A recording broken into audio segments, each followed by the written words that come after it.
So a devouring father wound, like I didn't even know there was a devouring father wound until like last week.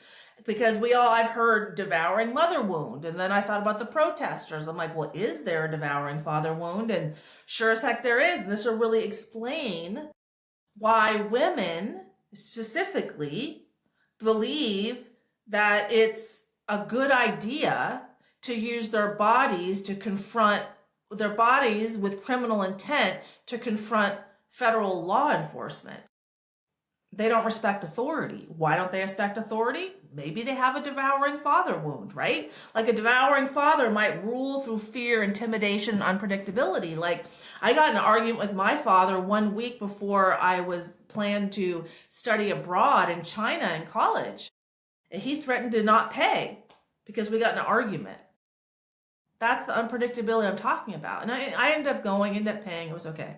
But my dad was reactive like that because he didn't have he hadn't healed from his childhood trauma. Okay, so there's the generational trauma being passed down. And when children are in a house where it's unpredictable, there's a lot of yelling, screaming, people are just don't have self-control, then their nervous system is calibrated to resonate with fear, guilt, and shame. And so what our nervous system is calibrated to resonate as comes from our soul, right?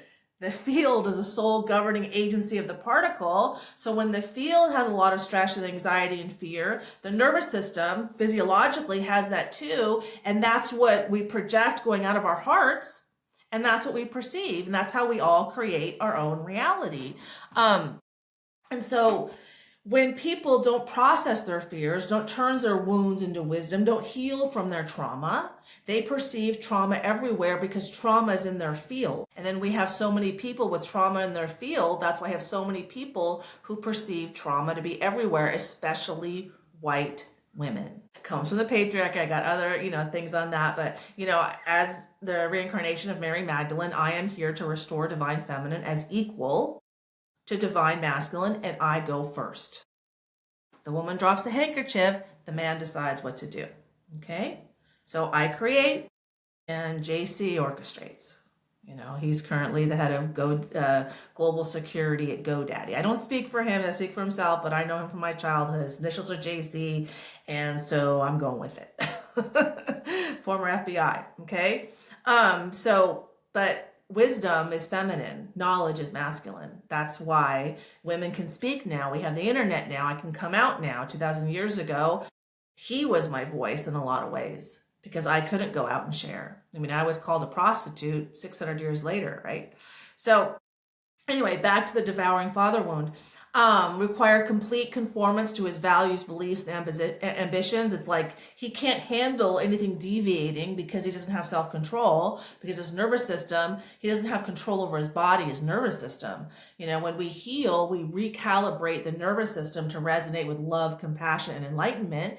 And that allows us to go into our fear, guilt, and shame, and then come out of it with, a more enlightened, compassionate, loving way of being. And so we have to surrender to our deeper, denser emotions and then learn to come out of that. And that's the wound to wisdom process that my free ebook linked below will help you do. We'll go over that in a second. But anyway, so they punish independence or disagreement. So, you don't trust authority. Use shame, rage, and withdrawal to enforce control. How can you trust authority when it's unpredictable? They intimidate you. You're getting punished. And then things you accomplish, they take account, responsibility for. Happened to my son. He's an Eagle Scout. He has mild autism, raised in a traumatic family because I hadn't healed yet. I'm 55 now. He's 27 now. And his dad too. And his dad's like, well, that's half mine. I'm like, well, hang on a second. I got a college degree. I didn't give half of the credit to the teachers that taught me how to get the degree.